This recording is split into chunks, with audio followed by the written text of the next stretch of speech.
exists in every one of our projects had to be mined.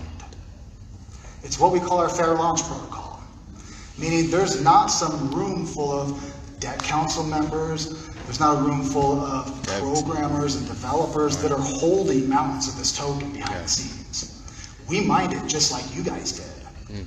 We're on a fair, even playing field. Now, some of us may have more licenses than others, but again, the process is we all mine equally. Now, what that leads to in some of our projects is almost a delay, because people ask like, well, why isn't your project listed on this exchange, immediately? Because no token exists. When we launch a project, the mining begins at we start at 0. So we have to wait a little bit of a time in order for us to accumulate enough token to even take it to the open market. Like Binance, for example, is going to require us to place, do you know what the number is? $2 million worth of token. And $2 million worth of liquidity on the other side to match it. Well, how do I do that if I don't have $2 million worth of token? If $2 million worth of token is even created yet.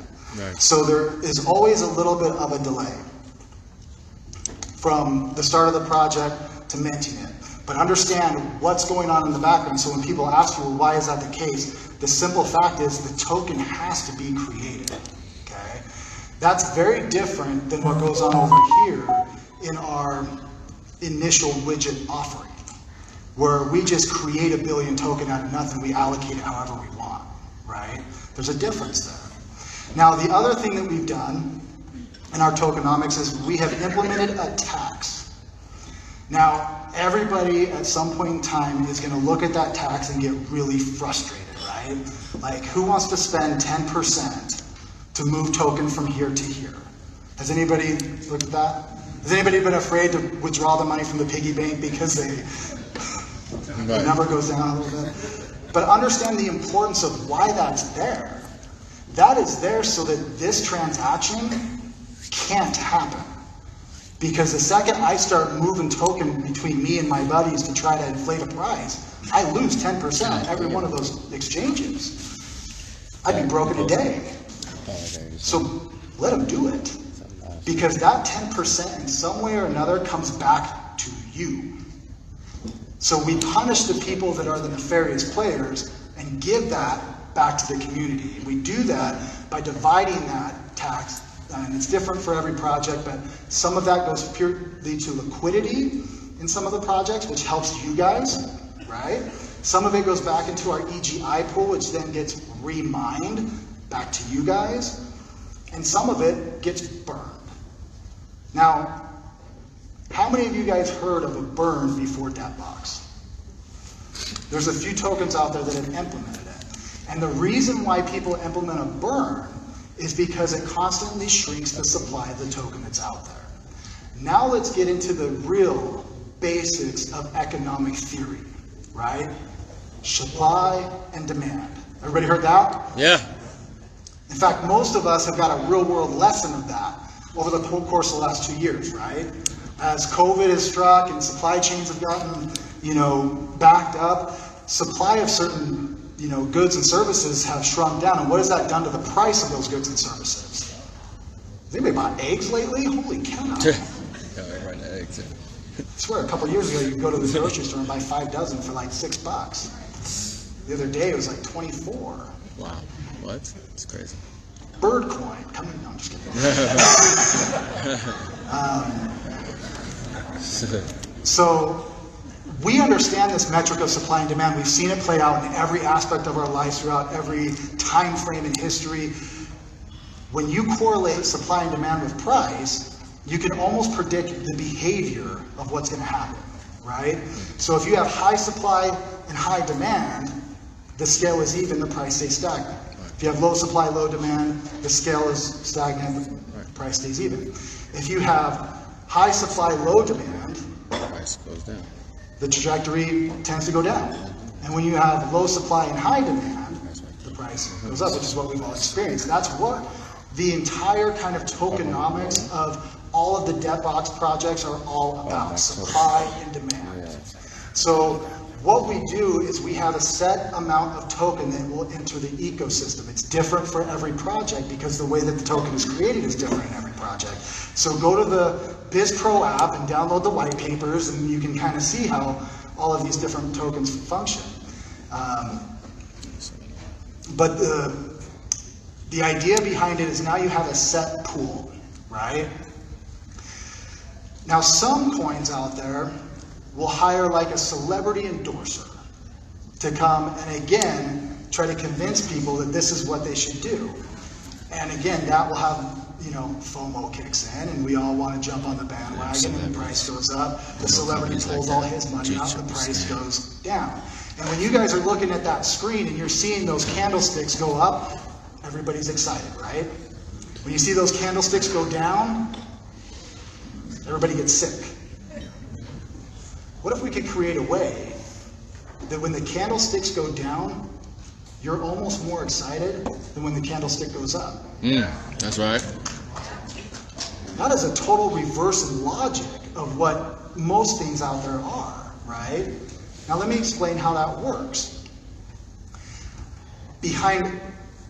Debt is the exception, but behind every project, there is a real world asset generating company project behind the scenes that is signed on to royalties with D.E.B.T. Those royalties are collected and put into a trust. That trust has one function and one function only, and that is to buy that token out of a third-party ecosystem, store it, and burn it. So that it never gets used. Now, if you understand that burning token decreases, the supply, then inherently the burning of token over time will increase the value. Yes. So if I have a royalty coming in every month, would I rather that royalty burn 100 token, or would I rather that royalty burn 1,000 token? 1,000. 1,000. Yeah. So I'm not sitting up here saying that we just want the price to go like this. That's not the idea. But if there was ever a situation where we had a mass sell-off, or we had, what most would consider like a rug pull scenario, where that candlestick goes way down, let's say BGLD, for example, everybody that was holding BGLD just says, I want to sell, I want to sell, I want to sell, and the price goes down to 6 zeros and a 1. The very next month, a royalty comes in. Now that royalty has no purpose other than buying token. It's not to make a profit. Nope. It's not emotional. Nope. It's just robotic. Those trust companies cannot sell a single token. They can't manipulate the market in any way, shape, or form. They can only buy and burn, buy and burn, buy and burn. B&B. So if everybody were to sell, and I'm the lonely guy out here that just held my one BGLD, token price goes down, royalty comes in and just swoops everything, right? Sent it to the burn wallet. The very next month, the royalty comes in. And let's say that royalty is $100. And there's only one token left. The royalty has to buy my token. At the value. It has to. Wow. So we all get excited when the markets are reacting, especially the way they are the last couple of days. Anybody been paying attention? Yeah. But in the scenarios where we get in the back office and we look at these candlesticks going down, Jason and I, when we were in Africa and we were looking at BGLD, we were smiling, even though it was down by 5, 10, 15%, because we knew what was going to happen. So it allows for this perfect kind of synergy, because we have all different types of people that have all different types of goals in their life, and they have all different types of needs. So for the people that want to, sell immediately to generate some instant value, it's there. You can do that. You can do it on a daily basis. You can do it up to millions and millions and millions of dollars. The liquidity is there. For those of us that want to hold, we like it when these guys sell. Because guess what happens? Some of that is going to this royalty and it's getting burned, which ultimately increases the underlying value of what we are holding on to. Yeah. Because at some point in the future, it's not going to be this year, it may not be next year, it may not be 10 years from now, 100 years, I don't know. But if you guys pay attention to the royalty burns that we announced in the back office, I think BGLD last month was a couple $1 million. Yeah. I want to be the guy holding the last pot of tokens that are worth a couple $1 million. Say that. Right? Like that's not going to happen tomorrow, but over the course of time, as this thing burns and it burns and it burns and it burns, Wow. and supply is going shrinking and shrinking and shrinking and shrinking, and the DAT council behind the scenes is adding new project, new project, new project, new project, new royalty, new royalty, new royalty, new royalty. What's happening is the supply is going down and the demand is going way up. Oh, yeah.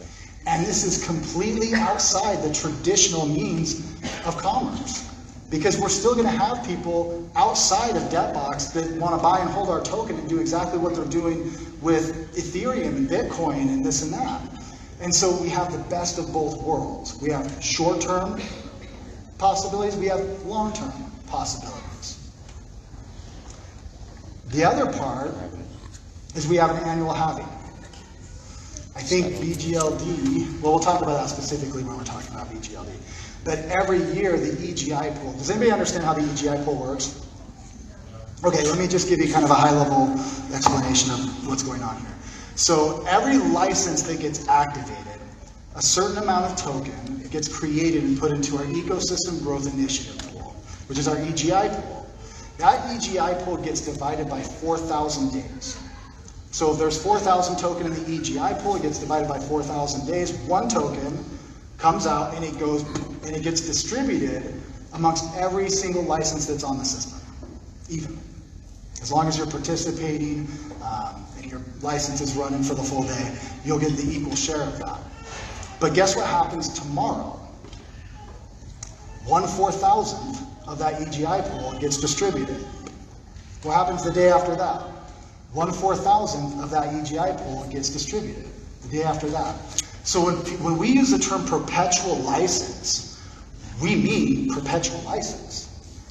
We have heard a lot of people say, well, these licenses will last for 10 years because 4,000 days is just over 11 years, or maybe easier to say 10. But honestly, these licenses will run until the end of time. I mean, eventually, they may only mine such a small fraction of an amount that they may not be worth the hosting on all that decades down the line. But these things will run for a long period of time. They're designed that way. It's a perpetual license. Now, what else is out there that provides us that opportunity? Has anybody ever mined Bitcoin? A couple people here? We used to do that a lot. I don't know what they're going for today, so don't quote me on this, but probably a good Bitcoin miner is going to run you $8,000, $9,000. Okay? It's a big hunky thing. Consumes an enormous amount of electricity.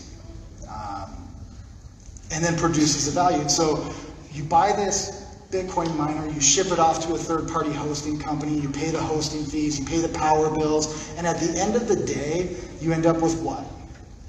Probably $3 to $5 a day. Total profitability on a Bitcoin miner. Okay? Now that goes up and down, and depending on how close you are to halving and all of that, but that's kind of what we have averaged over the years that we have done, $3 to $4 a day. But that Bitcoin miner, see, technology advances at such a rapid rate, and some of these tokens, you know, the competition is so fierce that that miner will probably have a shelf life of maybe 18 to 24 months, if you're lucky. So you're spending all of this money to make $3 to $4 a day, to have all of this risk, just to have a paperweight in 2 years that's worth nothing. Or you can have a perpetual license. I always joke with people, Jason, I've heard him say this too, if you want the most profitable Bitcoin miner on the planet, buy a license. And just take it at the end of every day and convert it into Bitcoin. You just created the most profitable Bitcoin miner out there. Nice. Very true. Yeah. Yeah.